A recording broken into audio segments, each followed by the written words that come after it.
Hello बच्चों, स्वागत है एक बार फिर से आप सभी का हमारे यूट्यूब चैनल पे। और आज जैसा कि आप बैकग्राउंड देख रहे हैं, आज हम सभी लोग दर्पण सूत्र के बारे में डिस्कस करेंगे। ठीक है, तो दर्पण सूत्र देखिए, दर्पण सूत्र क्या होता है। दर्पण सूत्र एक संबंध बताता है। ठीक है, किसमें? यफ में, यू में और बी में। ठीक है, यफ, यू और बी में दर्पण सूत्र क्या बताता है? एक संबंध बताता है। यफ यू बी क्या है? देखो, यफ जो होता है वो क्या होता है? दर्पण की फोकस दूरी। ठीक है, स्मॉल एफ दर्पण की फोकस दूरी होता है। और फोकस दूरी के बारे में बहुत अच्छे से हमने पिछले क्लास में डिस्कस किया था। ठीक है, और यू क्या होता है आपका? यू होता है दर्पण से बिंब की दूरी। बिंब का मतलब जो दर्पण से आप वस्तु रखोगे, कितनी दूर रखोगे, यू से उसको दिखाते हैं। ठीक है, और उसके बाद से बी क्या है आपका? दर्पण से प्रतिबिंब की दूरी है। मतलब जब आप वस्तु रखोगे तो प्रतिबिंब कितनी दूरी पे बनेगा, प्रतिबिंब कितनी दूरी पे बनेगा, ये किससे दिखाते हैं? टी से दिखाते हैं। तो इन तीनों में जो संबंध होता है ये होता है 1/f equal to 1/b plus 1/u। तो ये आपका दर्पण फार्मूला है।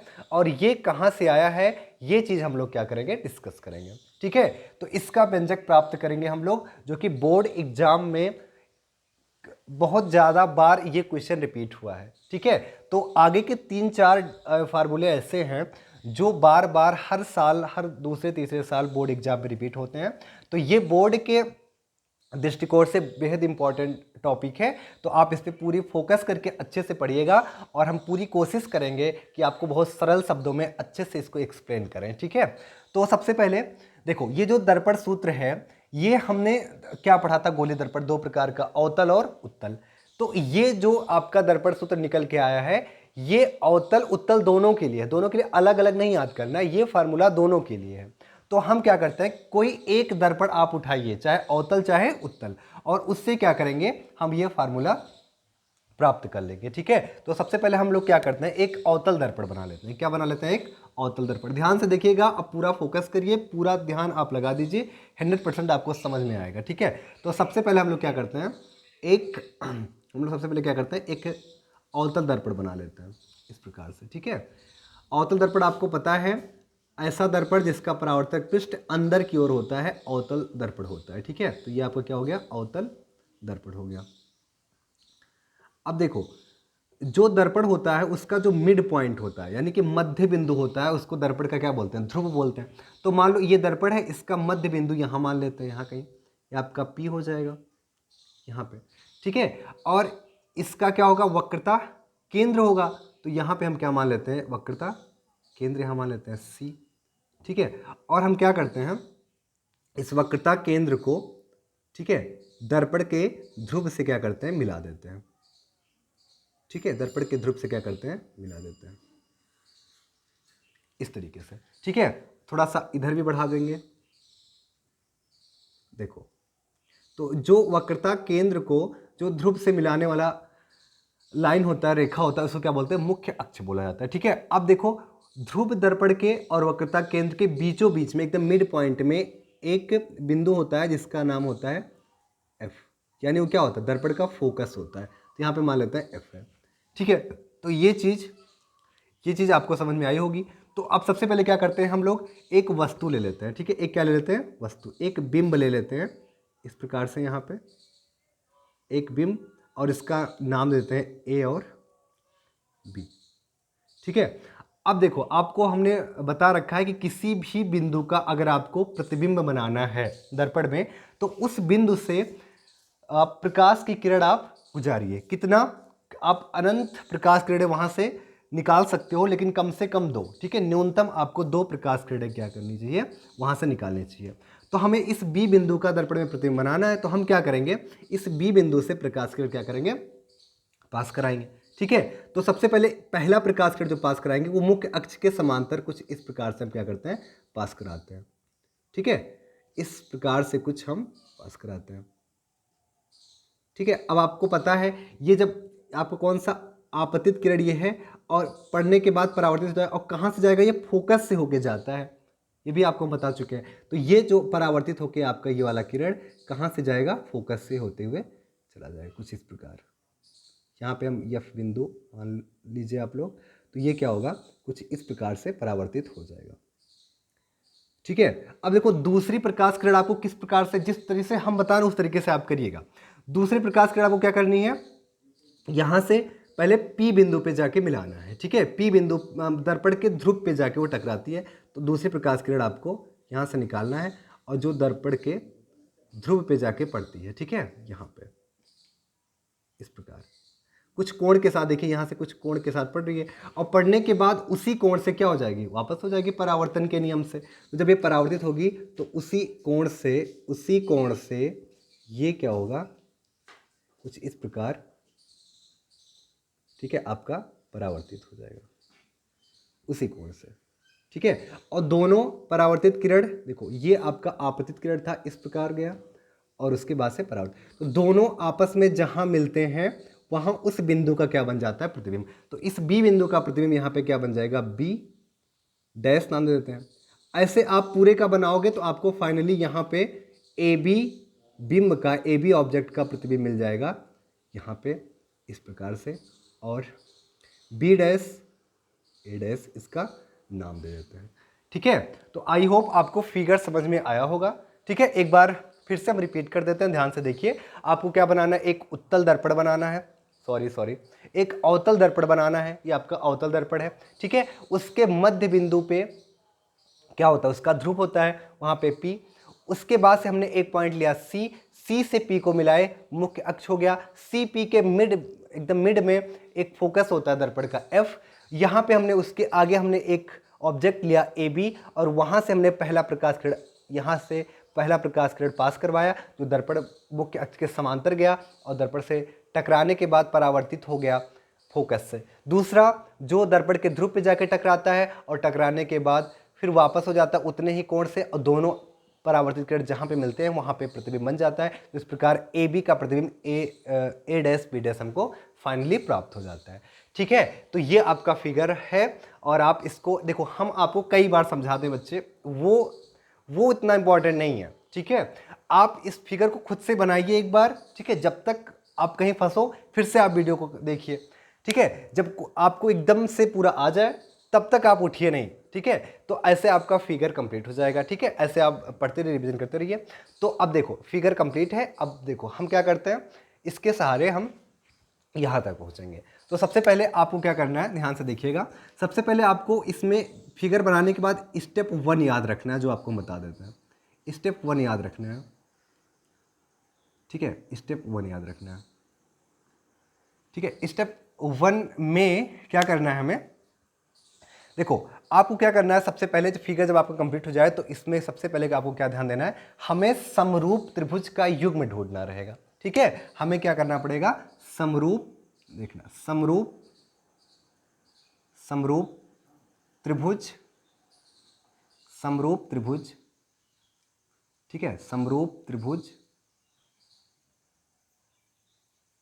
का युग्म।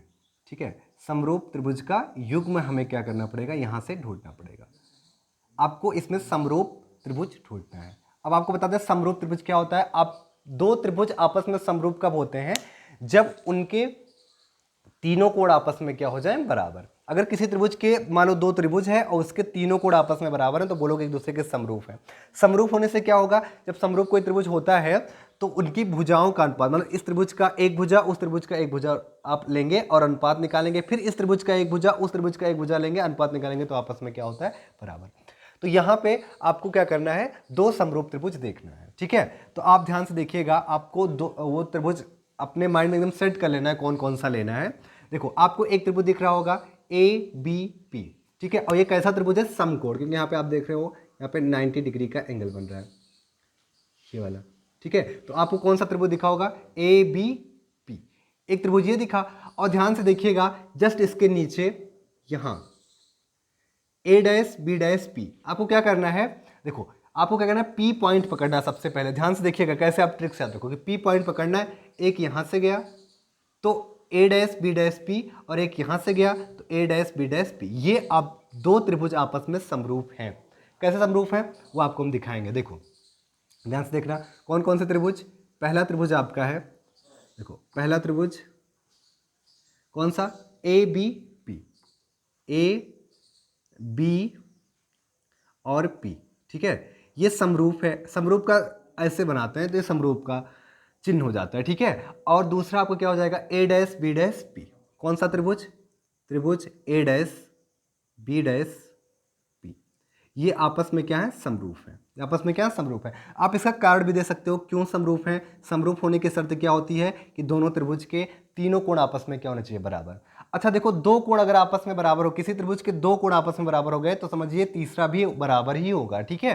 तो देखो इस त्रिभुज में अगर ध्यान से आप देखो ए बी पी में बच्चे, तो जो आपका ए है, एंगल जो ए है और यानी कोण ए है, और इस वाले त्रिभुज में ए डैश बी डैश पी में जो आपका एंगल ए डैश है, एंगल ए डैश है, दोनों आपस में क्या है, बराबर है। और कितने के, 90 डिग्री, दोनों 90-90 है ना, तो दोनों आपस में बराबर हो गए। यानी कि इस त्रिभुज का एक कोण, इस त्रिभुज का एक कोण हमने बराबर दिखा दिया। अब आप ध्यान से देखना, ए बी पी, ये वाला और ये वाला इस त्रिभुज का ए डैश पी बी डैश, ये वाला आपस में क्या होगा, बराबर होगा। कैसे बराबर होगा, क्योंकि आपको पता है जितने से आके टकराता है उतने से वापस जाता है, ठीक है, परावर्तन के नियम से। तो आप क्या लिख सकते हो, क्या लिख सकते हो, बी पी ए, कौन सा कोण बी पी ए, ये आपका बराबर होगा किसके, बी पी ए आपका बराबर होगा B dash P A dash के, किसके, B dash P A dash से क्या होगा, बराबर होगा। दो कोण आपने बराबर दिखा दिया, तीसरा अपने आप बराबर होगा। दो कोण आप बराबर दिखाते हो तो आप समरूप कह सकते हो, ठीक है। अब समरूप हो गया तो हम समरूपता का देखो, हम समरूप दिखाए तो इससे क्या होगा, आप इस वाले त्रिभुज का ए बी पी और इस वाले का ए डैश बी डैश पी का आप भुजाओं का अनुपात करिए तो आपस में क्या होंगे, बराबर होंगे। तो आपको क्या करना है, सिंपल सा देखना, ये बड़ा त्रिभुज, ये छोटा त्रिभुज, तो सबसे पहले हमें जो भी भुजा लेंगे पहले हम छोटे त्रिभुज का लेंगे, ठीक है, इससे आसान होंगी चीजें। तो हम देखना ध्यान से, आपको छोटे त्रिभुज का लंब लेना है और फिर बड़े त्रिभुज का लंब लेना है, ठीक है। तो छोटे त्रिभुज का लंब क्या है, ए डैश बी डैश। ध्यान से देखना, छोटे त्रिभुज का लंब क्या है, ए डैश बी डैश, ये छोटे त्रिभुज का क्या है, लंब है, ठीक है। और देखो फिर बड़े त्रिभुज का लंब लेना है ए बी, बड़े त्रिभुज का क्या लेना है, लंब ए बी, ठीक है। ये इन दोनों का अनुपात की ये किसके बराबर होगा। अब हमें छोटे त्रिभुज का आधार लेना है। छोटे त्रिभुज का आधार कितना होगा, ध्यान से देखना, पी ए डैश, ये तो होगा पी ए डैश, कितना होगा, पी ए डैश। और बड़े वाले त्रिभुज का आधार लेना है, ध्यान से देखना, बड़े वाला त्रिभुज आपको कौन सा है, ये वाला, इसका आधार क्या होगा, पी ए, इसका आधार क्या होगा, पी ए। तो जब आपको दोनों त्रिभुज आपको मिल जाएंगे तो आपको क्या करना है, सिंपल सा, जब दोनों त्रिभुज आप समरूप दिखा दोगे तो सबसे पहले आपको क्या करना है, छोटे वाले त्रिभुज का लंब बड़े वाले त्रिभुज का लंब, छोटे वाले त्रिभुज का लंब बड़े वाले त्रिभुज का लंब, छोटे वाले त्रिभुज का आधार बड़े वाले त्रिभुज का आधार, इनका अनुपात बना के समीकरण नंबर 1 मान के छोड़ देना रहेगा, ठीक है। अब उसके बाद देखो ये हो गया। अब हमें क्या करना है, दो त्रिभुज और ढूंढने हैं जो आपस में क्या है, समरूप है, ठीक है। दो त्रिभुज और ढूंढ लेने हैं जो आपस में क्या समरूप है। तो देखो सबसे पहले आपको क्या बताते हैं, पहला त्रिभुज आप कैसे ढूंढोगे, पहले दो युग्म कैसे ढूंढोगे, पी पकड़ोगे और पी यहाँ पे गया तो ए बी पी, फिर पी नीचे की ओर आएगा ए डैश बी डैश पी, फिर आपको पी के बाद दूसरे वाले में एफ पकड़ना है, ध्यान से देखना, एफ, ये वाला। अब आप देखो जो यहाँ पे नाम दे देते हैं, यहाँ पे जो टकराया था यम नाम दे देते हैं, मान लो इसका। अब देखो M और P को आपको एक सीधी लाइन मान लेनी है। हमने आपको इस पे बताया था बहुत अच्छे से कि द्वारक को बहुत छोटा मान दें तो वो लगभग एक सरल रेखा के बराबर हो जाती है। तो आप यम P को एक सीधी लाइन जब मानोगे, एक सीधी लाइन मान लोगे, तो आपको यह पकड़ना है। तो यम एफ पी, ये आपका एक समकोण त्रिभुज दिखेगा, यम एफ पी। और यह पकड़े तो यफ के ऊपर और यफ के आपको नीचे, तो यफ देखो यहाँ से A dash B dash F, A dash B dash F, और इसके बाद एम एफ पी, यानी यफ पकड़ना है यफ के नीचे और यफ के ऊपर। तो ये दोनों त्रिभुज आपस में क्या हो जाएंगे, समरूप हो जाएंगे, ठीक है। तो हमें कौन कौन सा त्रिभुज, ध्यान से देखिएगा, कौन कौन सा त्रिभुज, देखो कौन सा त्रिभुज हमें लेना है। सबसे पहले देखो हम क्या करेंगे, M P F, M P F, ये वाला त्रिभुज, त्रिभुज आपका M P F, M P F, M P F, ये त्रिभुज।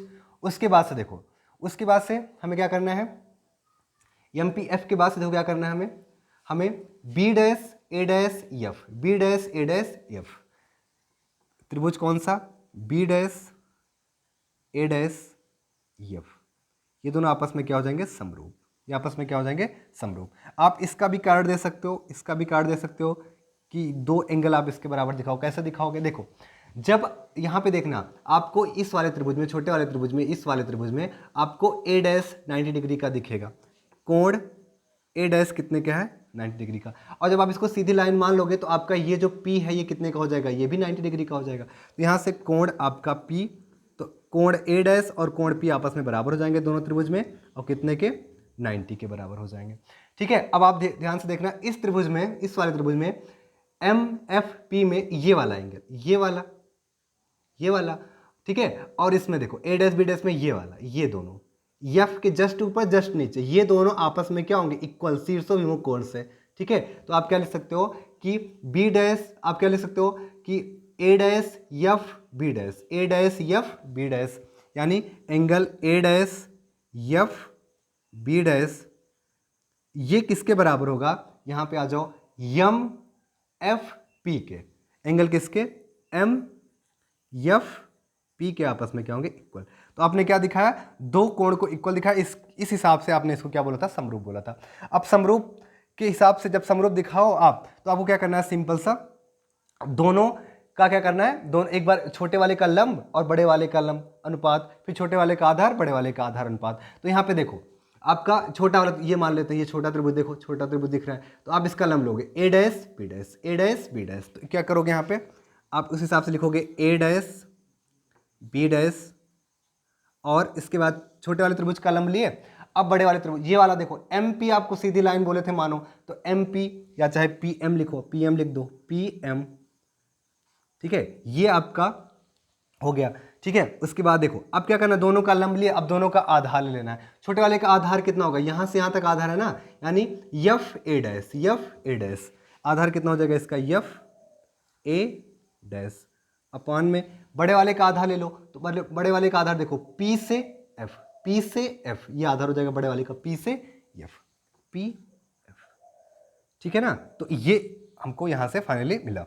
अब एक चीज ध्यान से आप देखना, यहां पे हम एक चीज और करेंगे, आपका जो P से लेकर M है ये लगभग बराबर है AB के, लगभग बराबर किसके? AB के मान सकते हैं हम। तो यहाँ पे हम क्या लिखेंगे? जो हमारा PM है, PM, ठीक है, ये लगभग बराबर किसके मान लेते हैं हम? लगभग बराबर किसके मान लेते हैं? ए बी के बराबर मान लेते हैं। ऐसा क्यों किए हैं? ऐसा क्यों किए हैं अभी आपको एक मिनट में समझ में आएगा। तो हम लगभग इसको बराबर मान लेंगे, और बराबर जब मान लेंगे तो हम क्या करेंगे?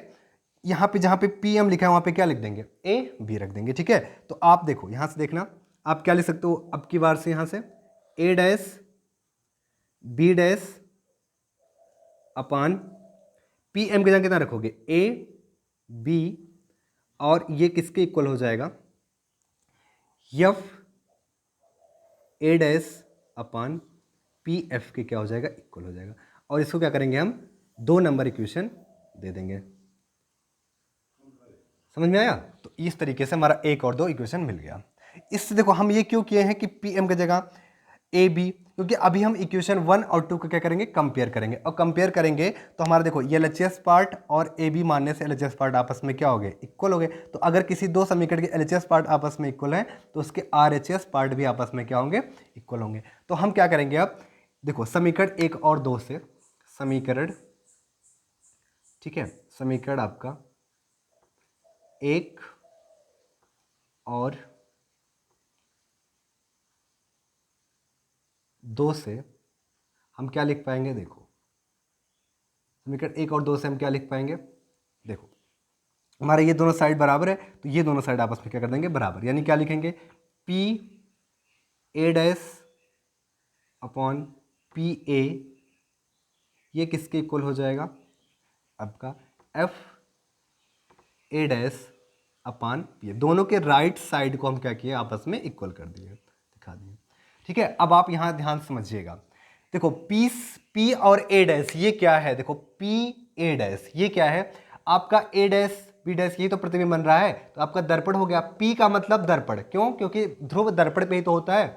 तो देखो दर्पण से प्रतिबिंब की दूरी, यही तो आपका पी ए डैश है, दर्पण से प्रतिबिंब की दूरी। और इसको किससे दिखाते हैं? बी से दिखाते हैं। एक्चुअली आपका ये बी है। ठीक है, पी ए क्या है? ध्यान से देखना, P से ए पे क्या है? आपका वस्तु है, तो दर्पण से वस्तु की दूरी, दर्पण से वस्तु यानी बिंब की दूरी, इसको ये क्या आपका? ये आपका क्या है? U है। यफ ए डैश क्या है, यफ ए डैश, तो यफ ए डैश अभी कोई यफ ए डैश कोई, देखो यहाँ पे जो यफ ए डैश है ये कोई निर्धारित वैल्यू नहीं है अभी, तो इसको एक मिनट छोड़ो। पी से एफ देखो, पी से एफ, पी क्या है आपका ध्रुव और एफ आपका क्या है फोकस, और ध्रुव और फोकस के बीच की दूरी को फोकस दूरी बोलते हैं, जिसको स्मॉल एफ से दिखाते हैं। इसका मतलब आपका ये बी है, ये यू है, ये स्मॉल एफ है। एफ ए डैश अभी निर्धारित नहीं है क्या है, तो हमको इसमें चेंजिंग करना है, तो बिल्कुल जस्ट इसको हम ऐसे लिख देंगे, P A dash upon P A equal to F A dash, देखो एफ ए डैश को और यहाँ नीचे वाला भी नहीं चेंज करेंगे, पी एफ ऐसे जस्ट एज इट इज लिख देंगे, ठीक है। अब देखो पी ए डैश ध्यान समझना, अगर सॉरी पी ए डैश नहीं, एफ ए डैश देखना, एफ ए डैश अगर आपको निकालना है तो आप ऐसे निकाल सकते हो, एक चीज़ और ले सकते हो आप, देखो पी ए डैश पूरे में से, पी ए डैश पूरे में से अगर आप पी एफ माइनस कर दो तो आपको ये मिल जाएगा, तो आप इसको क्या ले सकते हो, इसकी जगह पी ए डैश क्या ले सकते हो, P A dash minus P A dash minus P F, ठीक है, इतना आप लिख सकते हो। अब आप देखो सबकी वैल्यू आपको रखनी है, ध्यान से देखना, हमने आपको पिछले क्लास में चिन्ह परिपाटी बता रखा है बच्चे, ठीक है। तो यहाँ पे क्या लिखेंगे हम आगे, चिन्ह परिपाटी के अनुसार, चिन्ह परिपाटी के अनुसार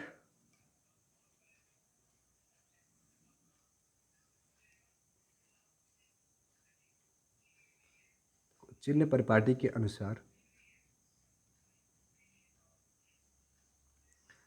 चिन्ह परिपाटी के अनुसार हम क्या करेंगे देखना, पी ए डैश आपको बताए, पी ए डैश क्या है, पी ए डैश है दर्पण से प्रतिबिंब की दूरी, तो दर्पण से प्रतिबिंब की दूरी को किससे दिखाते हैं, बी से दिखाते हैं, तो पी ए की जगह कितना लिखेंगे हम लोग, वी लिखेंगे। लेकिन एक चीज़ ध्यान देना, आपको हमने एक चीज़ बता रखा है कि ये आपका एक्स एक्सिस होता है, ये वाला हम एक्स एक्सिस ऐसे वाई बनाए थे पिछले क्लास में, जो पढ़ के आएंगे उनको समझ में आएगा। तो इधर हम किस माइनस, देखो माइनस एक्स की दिशा में, एक्स अक्ष की दिशा में माइनस की ओर चल रहे हैं, ठीक है, तो यहाँ पे हमें क्या लेना पड़ेगा, माइनस लेना पड़ेगा। और नीचे पी ए क्या है, पी ए है दर्पण से वस्तु की दूरी, जिसको हम किससे दिखाएंगे, यू से दिखाएंगे, किससे दिखाएंगे हम लोग, यू से दिखाएंगे। और ये भी इस ओर चल रहे हो तो क्या लेना पड़ेगा, माइनस, क्या लेना पड़ेगा, माइनस, ठीक है, इक्वल टू लगाओ, ठीक है। पी ए डैश, देखो पी ए डैश वही आपका है ना, पी ए डैश यही चीज़ है, माइनस का बी यहाँ पुट कर सकते हैं, माइनस का बी, ठीक है, माइनस लगाओ। पी एफ क्या, ध्यान से देखना, पी से एफ यानी दर्पण के ध्रुव और दर्पण के फोकस के जो बीच की दूरी होती है उसको क्या बोलते हैं, फोकस दूरी, जिसको स्मॉल एफ से दिखाते हैं। यानी यहाँ से यहाँ तक आप क्या ले सकते हो, इसकी वैल्यू स्मॉल एफ, और माइनस दिशा में चल रहे हो एक्स एक्सिस के, तो आपका क्या हो जाएगा, पी एफ के जगह आप क्या कितना रखोगे, माइनस का एफ रखोगे, माइनस एफ करोगे। देखो आप क्या करोगे, देखना यहाँ पे माइनस लगा हुआ है, माइनस, उसके बाद आप माइनस एफ, ठीक है, माइनस एफ रखोगे, और फिर उसके बाद फिर पी एफ है, तो आपको पता है पी एफ कितना होगा आपका, माइनस का एफ होगा, ठीक है। अब देखो क्या करना है, यहाँ से दोनों माइनस से माइनस क्या हो जाएगा, कैंसिल हो जाएगा, तो आपका क्या हो जाएगा finally, B upon U equal to, देखो ये कितना है, माइनस का बी, और माइनस माइनस क्या हो जाएगा, प्लस एफ अपान कितना हो जाएगा, माइनस एफ, ठीक है। अब आप क्या करेंगे, क्रॉस मल्टीप्लाई करवाइए, देखो b का मल्टीप्लाई आप इसमें कराओ तो कितना हो जाएगा, minus B F equal to U का b में कराओगे तो माइनस यू बी, और u का फिर f में कराओगे तो यू एफ आपका हो जाएगा, ठीक है। इसके आगे देखो, इसके आगे क्या करना है आपको, देखो यफ और यफ वाला आपको एक साइड का लेना है, यफ वाला एक साइड का लेना है, तो देखो क्या करेंगे, माइनस बी एफ को उधर ले जाएंगे तो प्लस बी एफ हो जाएगा, और माइनस यू बी को इधर ले आएंगे तो ये माइनस यू बी पहले आप इधर ले आओ, तो आपको क्या हो जाएगा, प्लस का यू बी इक्वल टू, उधर आपका यू एफ लिखा ही है, यू एफ, और इस माइनस बी एफ को उधर ले जाओगे तो प्लस क्या हो जाएगा, वी एफ हो जाएगा, ठीक है। तो यू वी इक्वल टू, दोनों में क्या कॉमन दिख रहा है, यफ कॉमन कर लो तो क्या बचेगा, u प्लस बी। अब आपको क्या करना है, यू बी यहाँ ले जाना है इसके नीचे, और यफ को इधर ले आना है, तो यफ देखो इधर जब यफ आएगा तो कितना हो जाएगा, 1 अपान यफ, ठीक है, और यू बी उधर जाएगा तो 1 अपान यू बी हो जाएगा, इसका मतलब नीचे आएगा, यफ इधर आएगा तो कितना हो जाएगा, 1 अपान एफ, ठीक है, और इधर कितना लिखा हुआ है, u प्लस बी लिखा हुआ है, u भी उधर जाएगा तो नीचे क्या आएगा, नीचे आएगा, बटे में आएगा, तो u b हो जाएगा। ठीक है, अब क्या करेंगे, देखो 1/f इक्वल टू, ये u b दोनों के नीचे, एक बार u के एक बार b के, तो u अपान क्या कर देंगे, u b प्लस एक बार क्या करेंगे v अपान u b, ऐसे कर देंगे। ठीक है, तो यहां से देखना आपका u से u क्या हो जाएगा, कैंसिल हो जाएगा, u से u आपका कैंसिल हो जाएगा और v से v आपका कैंसिल हो जाएगा। तो फाइनल क्या आएगा आपका, फाइनल आएगा 1/f इक्वल टू, देखो u से u कैंसिल तो कितना बचा, 1/b, और v से b कैंसिल तो 1/u, और यही हमको क्या करना था, लाना था। ठीक है, तो इस तरीके से हम लोग क्या करेंगे, दर्पण फार्मूला का व्यंजक प्राप्त कर लेंगे। ठीक है, तो सिंपल सा आपको फिगर प्रैक्टिस करना है। फिगर प्रैक्टिस करने के बाद आपको मात्र क्या याद करना है, पहला स्टेप, ये समरूप त्रिभुज का आपको युग्म ढूंढना है। आपको युग्म मतलब 2 समरूप त्रिभुज पहले ढूंढ के उसके हिसाब से लिखना है, फिर अगला 2 त्रिभुज ढूंढ के उसके हिसाब से लिखना है। हमने बता भी रखा है, एक बार आप P को पकड़िए, एक बार F को पकड़िए, आराम से दोनों त्रिभुज मिल जाएंगे। फिर उसके बाद दोनों के LHS साइड बराबर रहेंगे, तो RHS आपस में बराबर हो जाएंगे। वहां से आप खाली आपको FA को चेंज करना है और चिन्ह प्रॉपर्टी के अनुसार आप इसको सॉल्व कर लेंगे, सिंपली आपका ये प्रूफ हो जाएगा। ठीक है, तो इस तरीके से हमारा दर्पण फार्मूला प्रूफ हुआ। इसके आगे हम लोग आवर्धन क्षमता के बारे में डिस्कस करेंगे, तब तक आप लोग इसका स्क्रीनशॉट ले लीजिए।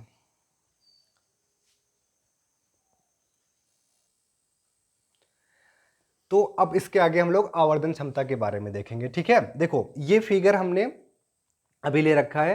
ठीक है, ये फिगर ले रखा है, और ये जो पहला आपका इक्वेशन बना था, ठीक है, इसका यूज है, तो ये हम ये भी ले रखे हैं। ठीक है, देखो पहले दर्पण के आवर्धन क्षमता के बारे में जानेंगे। पहली चीज तो इसको स्मॉल m से दिखाया जाता है। ठीक है, और आवर्धन क्षमता होता क्या है, देखो जैसे दर्पण है, ध्यान सुनिएगा मेरी बात, जैसे दर्पण है और दर्पण के सामने एक वस्तु क्या है, रखी हुई है। ठीक है, तो वस्तु की कुछ लंबाई होगी, ठीक, और उसके बाद उसका क्या बनेगा, दर्पण में प्रतिबिंब बनेगा। तो बड़ा बनेगा कि छोटा बनेगा, ये कैसे निर्धारित करेंगे। ठीक है, तो ये आवर्धन निर्धारित करता है। समझ में आया। तो यानी कि जो वस्तु होता है उसकी लंबाई और प्रतिबिंब की लंबाई का जो एक अनुपात होता है, उसी को बोलते हैं आवर्धन क्षमता। समझ में आया। तो यानी कि जो आवर्धन क्षमता होता है, आपको याद रखना है, प्रतिबिंब की लंबाई आपको ऊपर लिखनी है। तो आवर्धन क्षमता जो हमारा होता है वो क्या होता है, प्रतिबिंब की लंबाई, ठीक है, प्रतिबिंब की लंबाई, प्रतिबिंब की लंबाई, ठीक है, और अनुपात यानी बटे किसके, बिंब की लंबाई यानी कि वस्तु की लंबाई। तो प्रतिबिंब की लंबाई और बिंब की लंबाई का जो अनुपात होता है, उसी को क्या बोलते हैं, दर्पण के आवर्धन क्षमता बोला जाता है।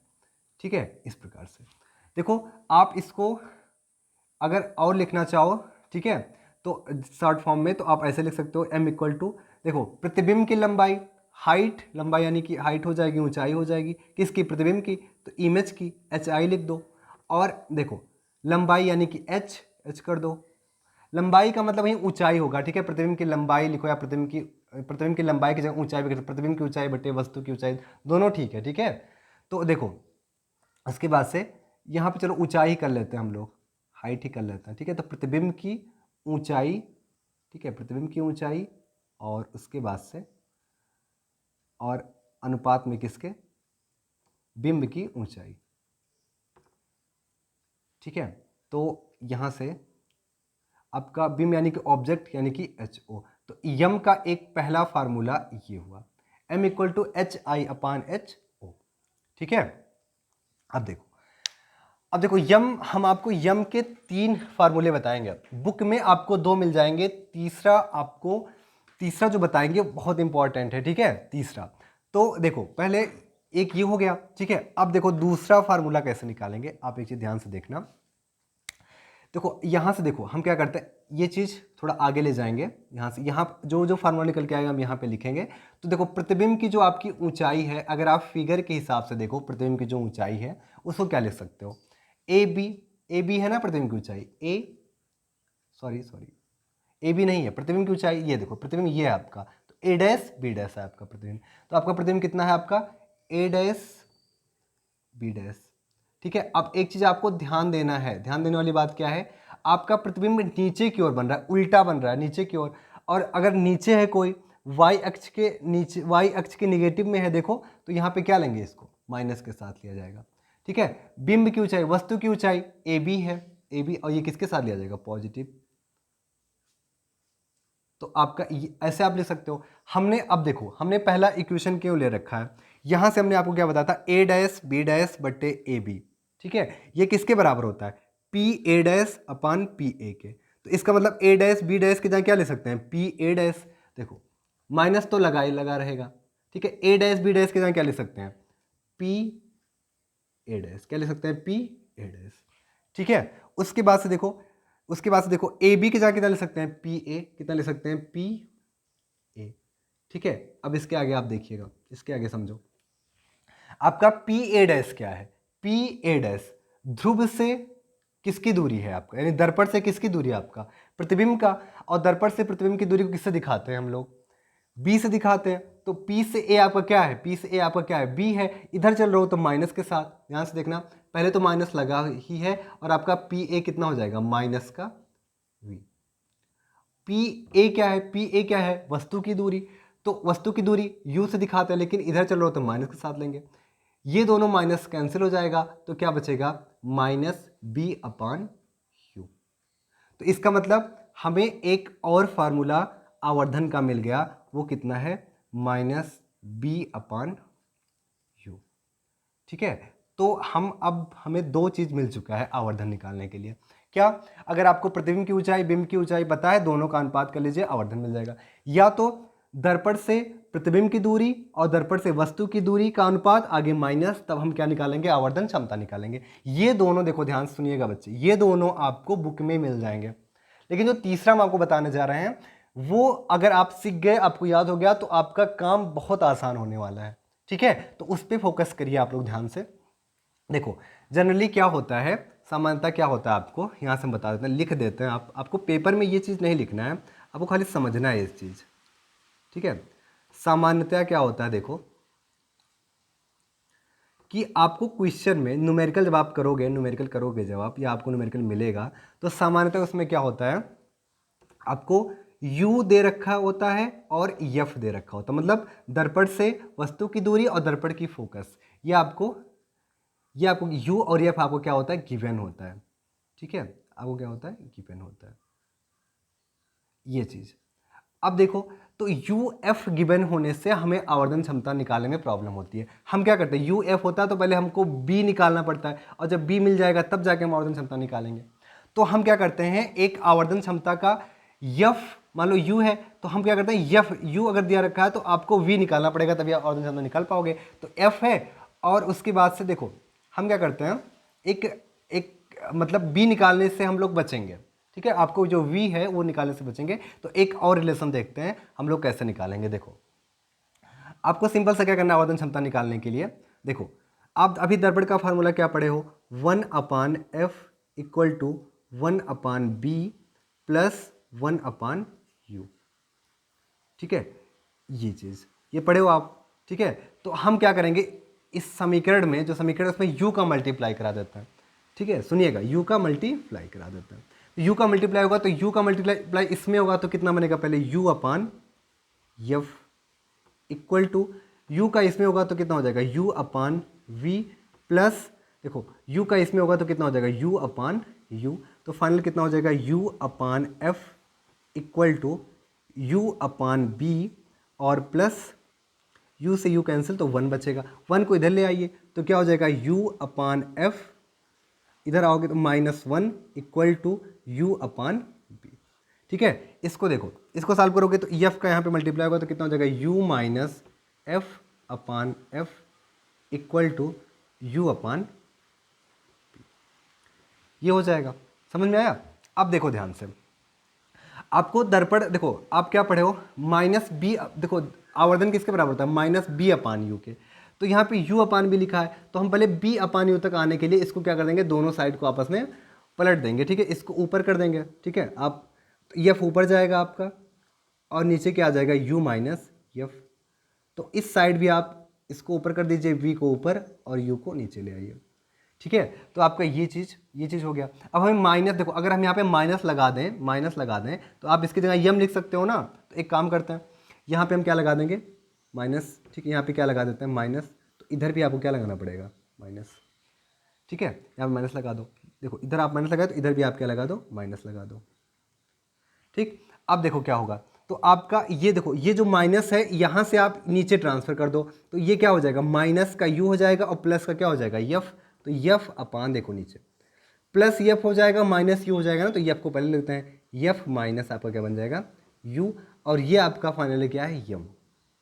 तो ये इंपॉर्टेंट, ये आपका इंपॉर्टेंट है, ये जो निकल के आएगा ये आपको याद रखना है, ठीक है।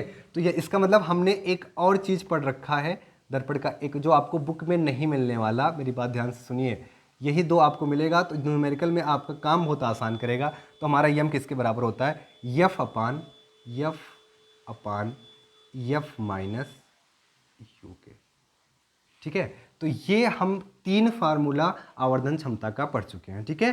एक H I upon H O minus B upon U, और एक क्या, F upon F minus U. देखो आपको बोर्ड एग्जाम में जब दर्पण सूत्र का निगमन करने के लिए आए, तो आप जो आपको हमें थोड़ी देर पहले पढ़ाए वो पूरा आप निगमन करिए। उसके बाद आप आवर्धन क्षमता हेडिंग डाल के लिखिए उसके बारे में भी, और क्या लिखेंगे, प्रतिबिंब की ऊंचाई और प्रतिबिंब की ऊंचाई और बिंब की ऊंचाई के अनुपात को क्या बोलते हैं, आवर्धन क्षमता बोलते हैं। फिर आपको ये सब नहीं करना, आपको डायरेक्ट ये यम बराबर ये इतना लिख देना है, ठीक है। उसके बाद ये सब हम आपको कैसे बताएं, ये तीनों कहाँ से आए उसके लिए हमने आपको बताया है। तो ये आप अपने दिमाग में सेट रखिएगा, इस पर हम लोग न्यूमेरिकल करेंगे, ठीक है।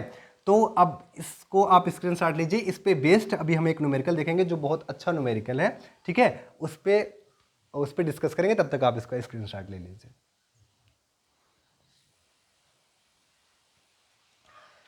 देखिए ये न्यूमेरिकल है, ठीक है।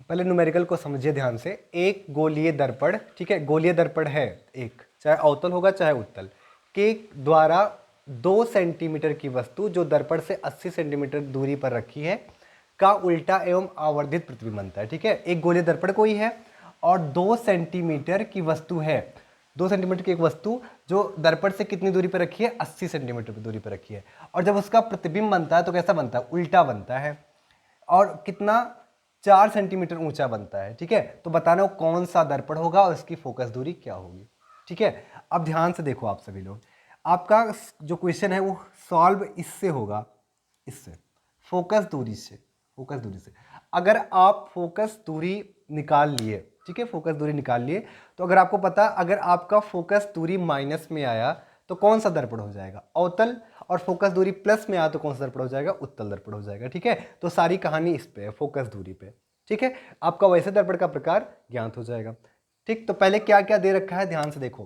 पहले आपको क्या दे रखा है, 2 सेंटीमीटर की वस्तु है, यानी वस्तु यानी बिंब की क्या रखी है, ऊंचाई दे रखी है, यानी आपको एच आई नहीं, एच ओ, यानी कि हाइट ऑफ ऑब्जेक्ट कितना दे रखा है, 2 सेंटीमीटर, ठीक है।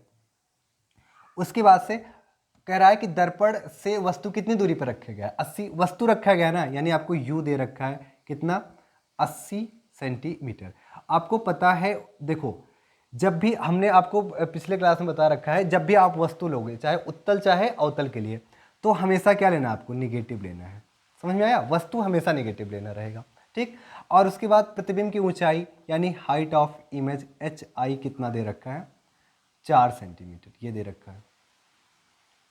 अब आप एक चीज ध्यान से देखना, यहाँ पे क्वेश्चन से क्या क्लियर होता है कि आपका प्रतिबिंब कैसे बनता है, उल्टा, यहाँ पे दे रखा है कैसे बनता है, उल्टा। तो यानी प्रतिबिंब उल्टा बनेगा, और उल्टा बनेगा प्रतिबिंब, तो उसकी हाइट हम किस में लेंगे, माइनस में लेंगे, समझ में आया ना। जैसे वहाँ पे ए डैश पी डैश नीचे की ओर बन रहा था, तो यहाँ से हम क्वेश्चन से देखेंगे उल्टा प्रतिबिंब बन रहा है, तो आपका हाइट किस में लेंगे, माइनस के साथ लेंगे। अब आपको फोकस दूरी ज्ञात करना है, सिंपल देखो, अब आप फोकस दूरी कैसे निकालोगे, यहाँ पे आपको ना तो यफ बी भी नहीं पता, आपको वी नहीं पता है, ठीक है, और आपको यफ निकालना, खाली यू पता है। तो सबसे पहले आप आवर्धन क्षमता निकालिए, ठीक है। आवर्धन क्षमता का फार्मूला क्या पढ़े हो, m इक्वल टू, इन दोनों, देखो इन दोनों के सारे आवर्धन क्षमता निकाल सकते हो, क्या होता है, एच आई अपान एच ओ, ठीक है। तो m equal to H I आपका कितना दे रखा है, -4, और ये कितना दे रखा है, 2। तो आप इसको सॉल्व करो कितना आएगा -2, यानी आवर्धन क्षमता यानी यम का मान कितना है -2, ये आ गया। ठीक है, यम का मान -2।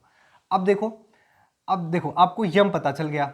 ठीक है, अब आपको क्या करना है, अब आप देखो वो फार्मूला यूज करो। ठीक है, क्या करोगे देखो ध्यान से, हमने अभी आपको बताया था आवर्धन क्षमता निकालने का फार्मूला m इक्वल टू, ये देखो कितना काम का। अगर आपको ये फार्मूला नहीं पता होता तो आप यफ तक पहुंच ही ना पाते, बहुत दिक्कत होती। ठीक है, तो m इक्वल टू अभी आपको बताएं F upon F minus you, ये फार्मूला होता है।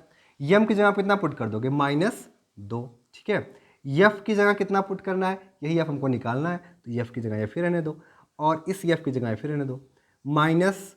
और देखो u का मान भी माइनस में, ध्यान से देखना, पहले आगे माइनस लगा हुआ है, u का मान भी माइनस है, तो -80 यहाँ पे रखेंगे तो माइनस माइनस फाइनली क्या आ जाएगा आपका +80 हो जाएगा। ठीक है, अब आप देखो क्रॉस मल्टीप्लाई करवाओ, तो देखो यफ का इधर आएगा तो खाली यफ ही रहेगा मल्टीप्लाई करने पर। इधर देखो इसका होगा तो माइनस का कितना बन जाएगा -2 यफ हो जाएगा, और ये प्लस माइनस कितना हो जाएगा माइनस, और 2 का 80 में होगा तो कितना हो जाएगा 160। ठीक है, इसको इधर ले आइए तो यफ और प्लस कितना हो जाएगा 2f इक्वल टू कितना हो जाएगा -160। ठीक है, तो यफ और 2f कितना हो जाएगा 3f इक्वल टू कितना हो जाएगा माइनस का 160, f बराबर कितना हो जाएगा -160। और देखो ये कुछ पॉइंट में वैल्यू आएगा लेकिन इतना सेंटीमीटर, तो आप यहीं छोड़ सकते हो। देखो एक चीज़ ध्यान से देखना, आपका यफ यानी फोकस किस में आया माइनस में आया, और किस दर्पण का फोकस माइनस में ले आता है अवतल दर्पण का, तो आप कह सकते हो कि आपका ये किस प्रकार का दर्पण है अवतल दर्पण है। समझ में आया, किस प्रकार का दर्पण है अवतल दर्पण है। तो इस तरीके से हम किसी भी दर्पण को बता सकते हैं उसके फोकस से कि कौन सा दर्पण है।